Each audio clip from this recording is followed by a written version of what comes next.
नाजरीन, एक मरतबा फिर कराची प्रेस क्लब में खुश आमदीद।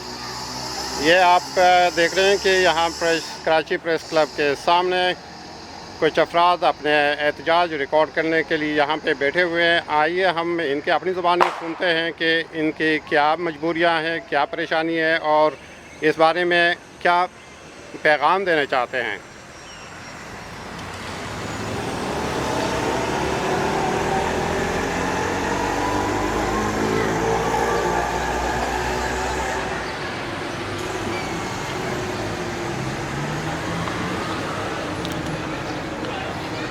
एडवोकेट नूर खान साहब इस वक्त हमारे दरमियान यहाँ पे मौजूद हैं। हम इनसे जानना चाहेंगे कि यहाँ पे इनके भूख हड़ताल का क्या मकसद है।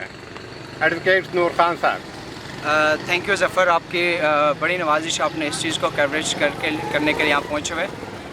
ये चीज़ सबको मालूम है। मोस्टली हमारे जो वज़ीर बेग साहब हमारे रिप्रेजेंटेटिव है, स्पीकर है, और मुताबियत साहब जो गुजराल का रिप्रेजेंटेटिव है, आज 53 डेज़ गुजर रहा है, आज तक किसी ने कोई कुर्सान हाल नहीं वहाँ के लोगों का।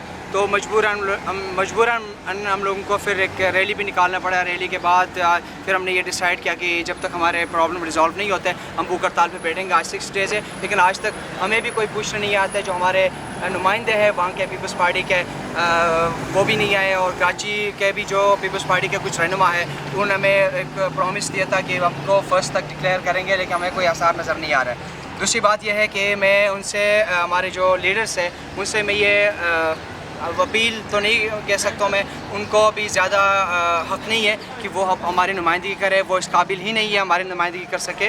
अगर उनके अंदर थोड़ी सी भी ज़मीर का, मैं कहता थोड़ी सी भी ज़मीर का अगर कहीं पे मौजूद हो, उनको इसी टाइम रिज़ाइन देना चाहिए थे। अगर वो इतनी पावरलेस रिप्रेजेंटेटिव्स है गिलगित बल्तिस्तान के जो सो कॉल्ड असेंबली में, तो उनको पावर इस्तेमाल नहीं कर सकते।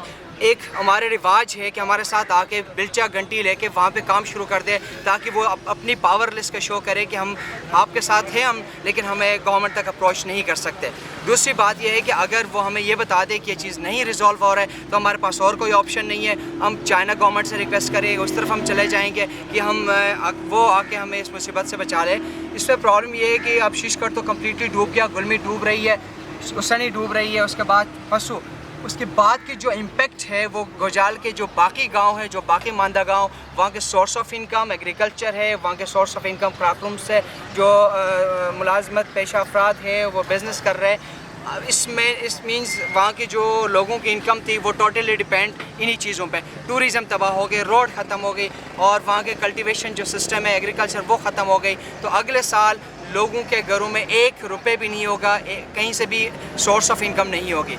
दूसरी बात यह है कि मैं अपनी जो हमारी रिप्रेजेंटेटिव्स हैं उनसे मैं ये गुजारिश करता हूँ कि वो ज़रा दूसरी जगहों पर देख ले कि वहाँ पे क्या हो रहा है, उनके रिप्रेजेंटेटिव्स क्या कर रहे हैं। कल हमने एक्सप्रेस टीवी पे पंजाब की जो सॉदर्न पंजाब है वहाँ के एक घर का मसला है, जो 3 बच्चे खुद ही आग लगा के कहीं खेत में जल गए।